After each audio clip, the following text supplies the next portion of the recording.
Hey, Mike. Well, we've got something exciting. We've got a sponsor. Logos is graciously sponsoring us this month, and we'd like to let our listeners know that now is the time to get Logos if you have not done so far. And I mean, it is the best Bible software in the world.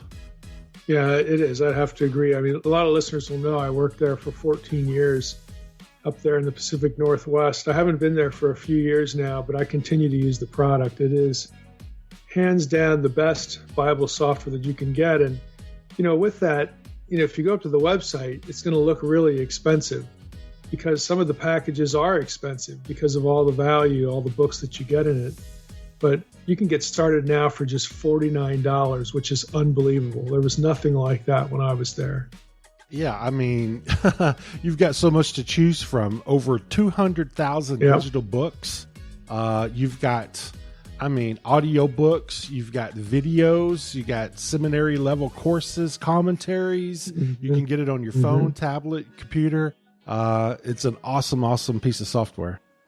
The neat thing about it is, like, if I'm working on my laptop and I'm doing something in Logos and my attention gets diverted or I have to go do something else, when I close that, if I opened it later on my iPad, it would be at the very same place. Like all the changes, all the books on my desktop would be right there for me. So it is cross-platform. Doesn't matter if you run just PC or Mac. Doesn't matter. They have versions for both. And the Mac edition is a true Mac edition. I was there when they created that. Again, just hands down, there's nothing like it. I use it literally every day. And I have a truckload of resources. People ask, do you have any information on, the book of Romans? It's like, yeah, I could drive a semi-truck, to your house with all the books and notes and articles and videos and courses. But, people don't realize that all this information is accessible. It's out there. But, Logos is your gateway to it. Yeah. And if you want to dig into the original language, you can, even without knowing Greek and Hebrew. And Logos will even help you pronounce the words. If you're going to prep for your sermon, I don't know how you would do so if you don't have Logos, but you can go so deep and broader in your Bible study than ever before with Logos. Yeah, it's amazing. I was there when we pioneered what are called reverse interlinears, which means in the software, if you're looking at a Bible version, I think there are reverse interlinears for the 6 or 7 most used English translations. But let's say you had the NIV or the ESV or NASB, you can run Greek and Hebrew searches right from the English word, and it does its magic under the hood, and it's a true Greek and Hebrew search without even knowing the languages. So you can do word studies. Again, you don't have to go out and learn the languages. Spend 1 or 2 years doing that first. You can do it from the first day on. Now's the time to support us. If you value this show and our friends at Logos, you can go to logos.com/nakedbible and get started for just $49. There's hundreds of seminary level video courses, which is what Logos Mobile Ed. Yep. There's just an incredible wealth of information. So if you have not done so, now is the time to make the leap to help support our show and go to logos.com/nakedbible and start increasing your Bible study like never before.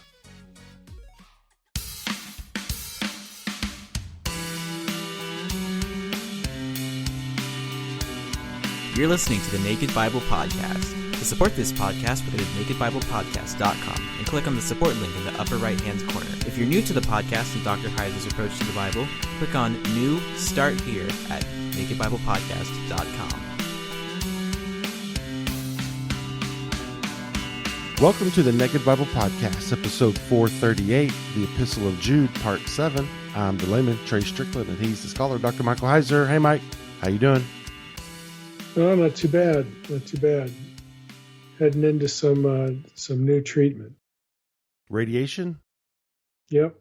See how that goes. It's all designed to get me to surgery, so hopefully after a few weeks of that, that's what it'll accomplish. Okay, well, we'll include that in our prayers for sure. Well, Mike, we're getting close here to the end of Jude, and as we do with all our book studies, we're going to ask for questions. If anybody has any, and we'll do a specific Q&A about the book of Jude. So please send me your questions at tracestrickland@gmail.com. We're probably going to shoot for in 2 weeks, 2 or 3 weeks. So if you can, send me your questions as soon as you have them, and that would be good. All right, Mike. Well, I'm ready. Sounds like a plan. Yeah, sounds like a plan. I'm ready if you're ready. Yeah, let's jump in here to part 7. So today we're going to cover Jude 14 through 16. I'm just going to read that from the ESV, and then we'll just jump into a few things here. It was also about these, of course, talking about the false teachers, that Enoch, the 7th from Adam, prophesied, saying, "Behold, the Lord comes with 10,000s of his holy ones to execute judgment on all and to convict all the ungodly of all their deeds of ungodliness that they have committed in such an ungodly way, and of all the harsh things that ungodly sinners have spoken against him. These are the grumblers, malcontents, following their own sinful desires. They are loudmouth boasters, showing favoritism to gain advantage." So Jude, no surprise, is still after the false teachers. That's basically what the whole book's about. And this time, he's going to loop Enoch in. Now, up until this point, we've had Jude illustrate or analogize the false teachers to a number of things in the Old Testament known for their villainy. The Genesis 6 incident with the angels that sin. We've had Cain. We've had Korah. We've had Balaam. Again, a whole series of Old Testament, I want to say bad guys, but just really unfavorable things that happened in the Old Testament that were judged by God harshly. And that's his point. Again, that's why he's using these analogies. Sodom and Gomorrah was the other one I left off that list. But again, this is the point. Jude is saying, the false teachers that he's writing against, and that apparently there's been some struggle with, are like these. And then he'll point to these Old Testament examples in terms of not only their wickedness, but their, more often than not, the way they were judged. And there's no exception here, except this time it's going to be a little bit different. Look at that first line in Jude 14. It was also about these that Enoch, the 7th from Adam, prophesied. And then there's a quotation. Well, if you go back and look at the Old Testament, there is no such quotation from Enoch, because that's not what Jude is citing. He is citing the book of Enoch here in verse 14, in Jude 14. So we'll get into that in a moment. But Enoch, of course, was considered a prophet. Prophet is just simply someone who speaks for God. And so the biblical Enoch had this reputation because he was specially favored by God, even though he doesn't do any prophesying in the Old Testament. I mean, he's only in the Old Testament in Genesis 5, 5:18, 5:21 through 24. This is not the Enoch of Genesis 4. This is the Enoch of Genesis 5, the one who was taken and never died, translated. I think the King James is how the King James renders it, transported again to the heavenly realms, so on and so forth. But there's no recorded death. He's just taken to heaven. He's a righteous man. And because of that, he gets this reputation as being somebody special in the Old Testament. He is the 7th from Adam. That follows the genealogy of Genesis 5, 1 through 24. And that same order is sort of spelled out where Enoch is the 7th from Adam. You can find in 1 Enoch 37:1 or 1 Chronicles 1 through 3, or also in Luke 3:37 through 38. So he is the 7th from Adam. That phrase, though, the 7th from Adam, comes from the book of Enoch itself. It uses it in chapter 60, verse 8, chapter 93, verse 3. Jubilees 7:39 refers to Enoch as the 7th in his generation. So this designation, as far as the wording goes, also comes from the book of Enoch. But that isn't the quotation part. The quotation part is the Lord coming with 10,000s of holy ones, so on and so forth. And again, we'll get there in a second. Green, in his Jude commentary, writes this about the seventh position, because again, that's sort of a biblical number, and it has some special meaning. He writes, the seventh position held particular significance for the Semitic mind. God rested on the seventh day, Genesis 2:2-3. The ark came to rest in the seventh month, Genesis 8:4. The Israelites ate unleavened bread 7 days, Exodus 12:15-16. There was, of course, rest every seventh day, Exodus 20, verses 10-11. There was a seventh generation that was talked about in Second Temple Judaism, specifically the Apocalypse to Abraham and the letter to Jeremiah. That had special significance in Judaism. In John 4:52, the fever left the man on the seventh hour. The seventh seals, something special happens in Revelation 8. The seventh angel, Revelation 10:7. Things are sevens, is the point. Sometimes genealogies were even restructured to highlight the importance of a prominent person, so that person would be number 7. Identifying Enoch in this manner highlights the significance of the following words. No less than the seventh from Adam spoke against these heretics. And that's the end of Green's quote. And that's what he wants to get to. He's the fact that Enoch was the seventh from Adam, again, is a position held in special regard. And so even this one, even the seventh from Adam, would have had something negative to say about the false teachers. So that this is the mood that the wording seeks to conjure up. And then Jude proceeds to cite the book of Enoch. And this is, again, the famous or infamous place where he does that. He cites 1 Enoch 1:9 directly here. And he cites the entire verse, basically the entire verse in Greek, the Greek Enoch, Greek version of 1 Enoch.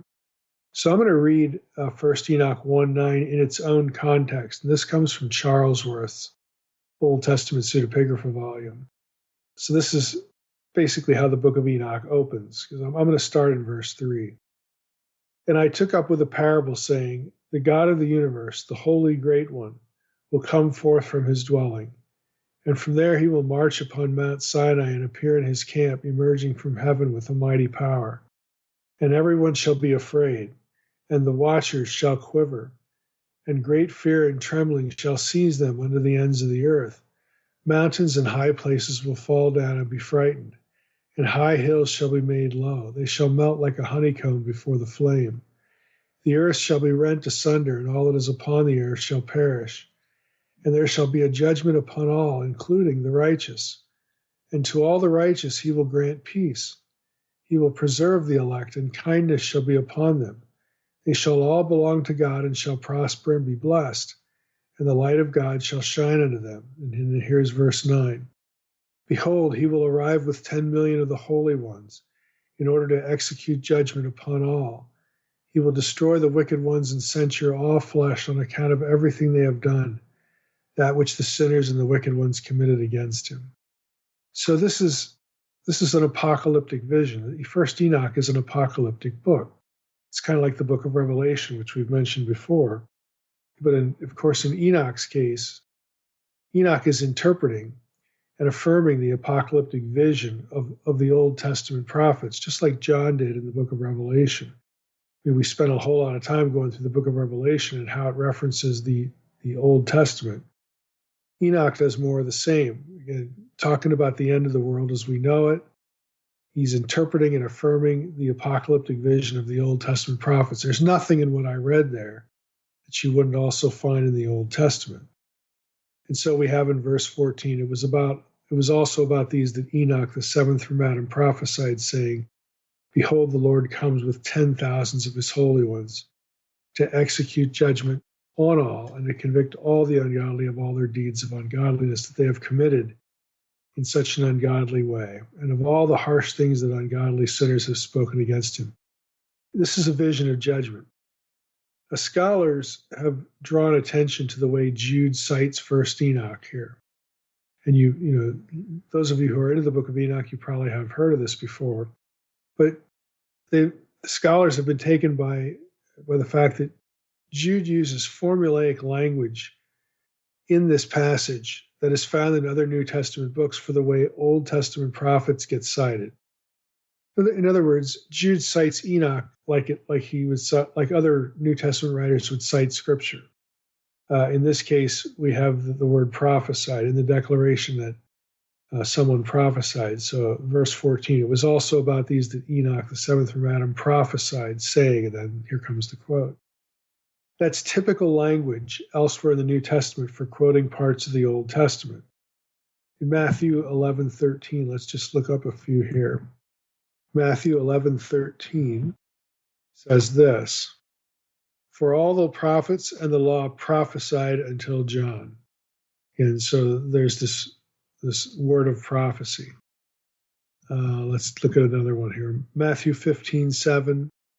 "You hypocrites, well did Isaiah prophesy of you when he said," and then here comes the quote. We'll do one more here. Let's see, Mark 7:6. "And he said to them, well did Isaiah prophesy of you hypocrites, as it is written." So a little bit different there, but well did Isaiah prophesy, and then here comes the quote. "This people honors me with their lips, but their heart is far from me. In vain do they worship me, teaching as doctrines the commandments of men." So it's a way of setting up a quotation. And scholars have noticed that what Jude does here with 1 Enoch sounds a lot like what other New Testament writers do for parts of the Old Testament. And so this has raised the question of Enoch's status. Was Enoch considered sort of on equal footing with some of this other material from the Old Testament? Green has some thoughts to interject there that I want to read to you as well. He writes here about the work of J. Charles in 1991. So it's not the R.H. Charles that's known for his Enoch studies. It's a different scholar. Green writes that his study attempted to show that prophesied here may mean something more general than classifying 1 Enoch as a prophetic book. And then he quotes an example. "And if by way of illustration, a Cretan is to the Apostle Paul a prophet," that's Titus 1:12, where Paul uses that terminology of a Cretan, someone from Crete. Then, so the reasoning goes, Enoch in Jude 14 can prophesy. However, in Titus 1:12, Paul calls Epimenides their very own prophet. In other words, prophet that belongs to those from Crete. Jude, on the other hand, says Enoch prophesied and places this text together with other authoritative texts in verses 5 through 7, verse 9, verse 11, 17, and 18. Let me just stop there. In other words, the argument goes that Jude is including 1 Enoch in and along with these other Old Testament examples to portray the false teachers very negatively. And so some have thought this indicates that 1 Enoch should be considered at the level of these other Old Testament books, that it should be considered canonical. And Green, in his commentary, doesn't think it's canonical, but he does think that Enoch was specially revered by Jude and specially respected. So this is going to be his explanation of why it gets quoted the way it does. It just had a higher status than other books. It had authority, for that doesn't mean canonical. That's his argument. So he writes here, there's no indication that Jude simply quotes 1 Enoch because his opponents consider it to be authoritative. And that's the view of some other scholars, Charles and Doug Moo, and so on and so forth, he cites here. Jude rather identifies the source of the prophecy as Enoch, underscores the significance of that personage, he was the seventh from Adam, and claims that what was predicted is now fulfilled in the heretics. Nothing in his language or in the context of the book suggests that he viewed this text as anything other than authoritative. That's the end of Green's quote. So Green is saying that he believes that Jude cited Enoch as an authority here, as an authoritative text for what was happening, looping the false teachers into this, just like the other stuff in the Old Testament. But in this case, Enoch had prophesied about it, being the seventh from Adam, that this was all part and parcel of the end of the world, the apocalypse, the day of the Lord, so on and so forth. And that's a familiar New Testament theme as well, how false teaching is going to increase the further down the prophetic road you go. Now, I think this is an honest assessment by Green, but I don't find it persuasive as far as I'm not convinced that Jude saw the book of Enoch with the same status as other Old Testament books. There's more than one reason why you would cite something, for instance. Now, but let me just go through a few reasons why I don't find this particular argument that persuasive, even though I think it's an honest argument. Other Second Temple Jews cited Enoch with authority. They did the same thing. But they also cited, in the same way with formulaic language, other books that no Jew considered canonical, except for the Qumran sect. And I'm thinking here of the people at Qumran. They cite the Temple Scroll, which is something they produced, as though it was scripture. So the fact that it gets cited with authority doesn't mean that the believing community as a whole would have accepted the work as canonical, and they didn't. No, there's no evidence that any Jewish group outside those that lived at Qumran thought that Enoch was canonical. There's no evidence for that at all. Secondly, Enoch failed a major test of canonicity within the mainstream Jewish community. It was not witnessed in Hebrew, and this is a major canonical test. The Jewish community, Hebrew was the special, not just language of literacy, but language of the scriptures. And this is how they determined their canon. The material had to be written in Hebrew. That was sort of like a first level test. And there's no evidence, archaeologically speaking, that Enoch ever existed in Hebrew. The farthest back you can go is the Qumran material, and they had preserved the book in Aramaic because there was a few scraps of Aramaic Enoch there among the Dead Sea Scrolls. But that's not Hebrew, and so it sort of fails that major test. Third, the Old Testament at times quotes books, and the point isn't their authority.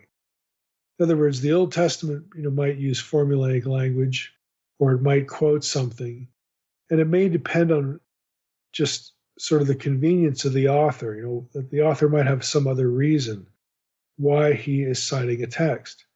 Now, Enoch was an Old Testament prophetic figure, so was the point of citing him, Jude citing him, was the point of citing Enoch here in this passage to affirm what's written in Old Testament narrative or to give the book of Enoch authority? I think it's to affirm what's written in Old Testament narrative. Enoch conveniently, in 1 Enoch 1:9, Enoch conveniently combines several apocalyptic ideas from the Old Testament that otherwise Jude would have had to cite 3 or 4 different passages to make his point. But 1 Enoch 1:9 actually combines several Old Testament texts, specifically Jeremiah 25:30 and 31, Isaiah 66:15 and 16, and Zechariah 14:5. So it could be that Jude just found 1 Enoch 1:9 convenient because it combines all these thoughts into one text, and therefore he cited it. So rather than quoting all 3, Jude quotes the verse in 1 Enoch that combines them, and he uses the prophetic language not as a commentary on the book, not to endorse 1 Enoch as specially canonical here, but as more or less as a commentary on the person, Enoch himself, who was revered and considered a prophet by the believing community. In other words, he endorses the man, not the book, and he endorses, again, the content, which happens to be 3 separate passages from the Old Testament that get combined in 1 Enoch 1:9. So I think that's really what's going on here. Lastly, of course, Enoch failed the historical test. No Jewish community except the one at Qumran thought it was sacred and canonical, and very, very few Christians did. There were a couple, of course, we've gone through this material before, so I don't want to belabor it here, but there were a couple of important figures in the history of the early church, Tertullian, Irenaeus, people like that considered 1 Enoch, to be right up there with the rest of Scripture, to consider it canonical. But they wound up they wound up losing that argument because the witness of the church en masse went in a different direction. And so I'm trying to remember which one it was. I think it was Tertullian that said toward the end of his life that he was content believing that the Holy Spirit had moved within the bulk of the believing church, and that the book should not be considered canonical. So he gave it up. He gave up the argument because of the witness of the believing community. He just assumed that the Holy Spirit would direct the community and make the right decision, and he was content with that, even when it went against something an idea that he liked. So again, there's very little specific testimony that would support the idea of Enoch again being canonical, even though it was considered to carry authority. And again, my judgment here is that it carries authority, and it's convenient for citation because it combines these ideas from 3 passages in the Old Testament. And that's why Jude quotes it, not because he believes it's scripture, but because, again, why would I quote from all 3 of these other passages when I can get them all bound together in one text of Enoch, which you all know. You all know what this book is. The book was revered. The book was, again, had held in high regard. So why not? Why not do it? Again, I think it's as simple as that. A few other comments here before we wrap up. Verse 14, behold, the Lord comes with 10,000s of his holy ones. This line. Now, elsewhere in the New Testament, again, you get the same picture. Elsewhere in the New Testament, an angelic host will accompany Christ upon his return. We see that in Matthew 13:41, Matthew 25:31, Mark 8:38, 1 Thessalonians 3:13, among other verses. There are passages like this one that use the language of myriads upon myriads, thousands upon thousands. Some English translations will translate that into an extraordinary large number, like millions. The language is actually ambiguous. Some scholars define myriad, again, the word here, the Greek word used here, as a group of 10,000. If you use BDAG, which is the standard Greek lexicon, you'll find a few references. There are a few specific examples where the word here in question refers to a unit of 10,000. But other scholars argue that it's a much larger number without any precise definition of quantity. And BDAG, again, has examples of that as well, where it's just something that is far more than 10,000. So the honest answer is we don't really know. And ESV chooses 10,000s of his holy ones, 10,000s plural, not just 10,000, but 10,000s plural, to try to kind of combine those 2 things that BDAG will bear witness to. Some texts that say it's 10,000, others that say it's a much larger number. So ESV just pluralizes 10,000s of his holy ones and handles it that way. The term is used elsewhere to describe the angelic host in several biblical and Second Temple texts. Daniel 7:10 is probably the one that comes to everybody's mind, where there were myriads upon myriads of heavenly hosts there witnessing the divine council meeting.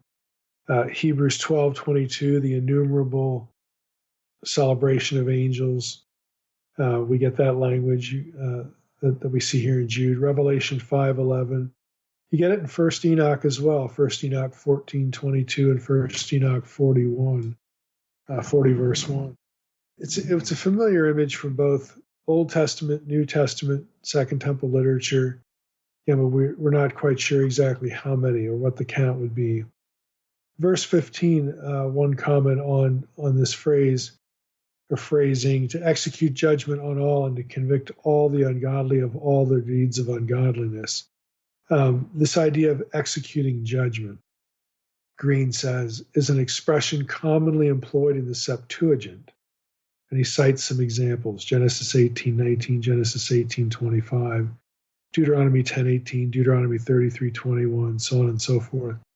This is language found directly in the Septuagint, specifically for divine judgment. Green continues, he says, this divine action is effected through the Lord Jesus Christ And he quotes Acts 10:42 and Acts 17:31 and Romans 2:16. Jesus, who comes to judge, 2 Timothy 4:1, 1 Peter 4:5. The Lord will also convict, another term used here, elenkai, in this passage, which is a term that in other contexts means to show someone his sin and to summon him to repentance. Quote unquote, that's from TDNT, Theological Dictionary of the New Testament, Volume 2, page 474. And then Green gives a few examples: Matthew 18:15, Ephesians 5:11, 1 Timothy 5:20, 2 Timothy 4:2, Titus 1:9, and so on.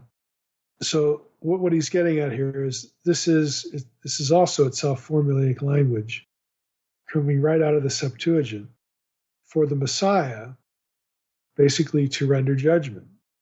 Again, in judicial context, Green writes, the term means the rebuke condemns. It's no longer just about educating somebody, like informing them that they're in trouble. It's a rendered judgment.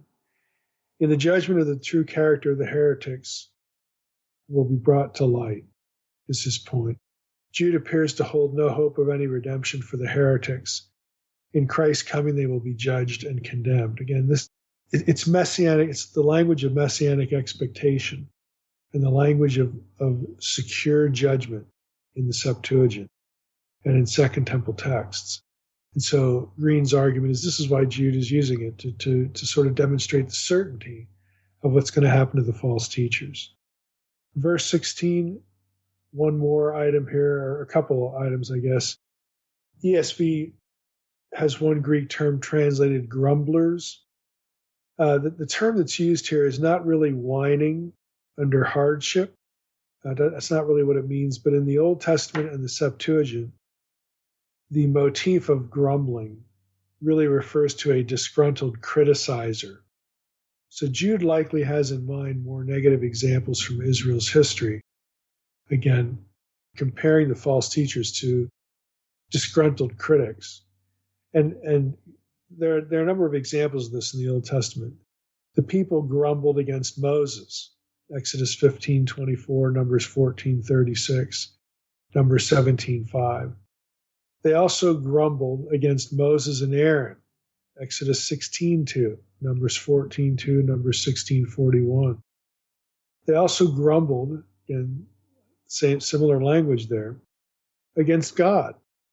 Well, God was the one who appointed Moses and Aaron, so they grumble against God who appointed those leaders in Exodus 16:7 through 9, Exodus 16:12, Numbers 14:27 through 29. So even with the use of this term grumbling, Jude is getting at these negative examples in the Old Testament of these disgruntled critics and saying this is what the false teachers are. They actually lack real authority, and they want to sort of foist themselves in the position of authority by virtue of what they, and then they also are criticize rightful authority it's trying to make. They show favoritism, to win favor. Here in verse 16, this is a Greek idiom showing favoritism the ESV has. Literally in the Greek, it's to marvel at the face, or to marvel at, to look at the face. And it refers to disingenuous favoritism or praise of someone. The more familiar lift up the face is a gesture of it's a positive gesture of praise or approval, something like that. But this wording here sort of plays off that, using a different Greek verb, to marvel at, and then the face, just to get at the fact that this would be sort of lifting up someone's face in a disingenuous way. You're just deliberately flattering them to get them on your side, to win favor from them. The expression, Green writes, is very common in the Septuagint. The Greek wording here, meaning either to rightly favor someone, so it can be used to rightly favor individuals, Genesis 19:21, Deuteronomy 28:50. But more commonly, it's to show undue partiality of the kind that may pervert justice. examples are Leviticus 19:15, Deuteronomy 10:17, 2 Chronicles 19:7, Proverbs 18:5, and so on. There's a number of examples here. So in certain contexts then, as here in Jude, the meaning of the phrase appears to be to flatter, again, to get something. So this is how Jude portrays, again, the false teachers. They are disgruntled critics. They grumble. Again, they're disgruntled critics, just like the negative examples from the Old Testament that Jude has essentially peppered his letter with, peppered his audience with, these episodes in the Old Testament. And they're only saying what they're saying to you to flatter you. Again, just to get your approval. As we talked about last week, you go back into the letter of Jude here, and you really look at the fact that they're nothing. They offer nothing. So prior to verse 14, he calls them, in verse 12, the shepherds feeding themselves, waterless clouds, swept along by winds, fruitless trees, twice dead, uprooted, wild waves of the sea, casting the foam of their own shame, wandering stars, again, which was a direct reference back to the Watchers. It was these, in verse 14, about that Enoch, the seventh from Adam, prophesied, saying, "Behold, the Lord comes with 10,000s of his holy ones." Why? To execute judgment on them. And so this is their destiny. Don't listen to them. They're just grumblers, malcontents, following their own sinful desires. They're going to get what they want. They're going to manipulate you. They're going to show favoritism to you to gain advantage over you. Don't follow them. Again, their judgment is secure. And in this case, again, quoting Enoch with authority, who is referencing the Old Testament in 3 passages about the destiny, what's going to happen at the day of the Lord. The day of the Lord, all of this is going to catch up to them. And so you want to be on the right side of that, not on the side that God is going to judge. And that's basically his point in what he's doing here in this quotation from 1 Enoch 1:9. So that's it for this time. For next time, we're going to finish up the book of Jude. We're going to go through the rest of the verses 17 through 25. There's one real specific thing that I think it's important to catch in those verses. We'll take a look at some other things in this last section of the letter. But next time we'll finish up with Jude. All right, Mike, that sounds good. Don't forget to send me your questions about Jude at treystrickland@gmail.com so we can have a specific Q&A over the book of Jude.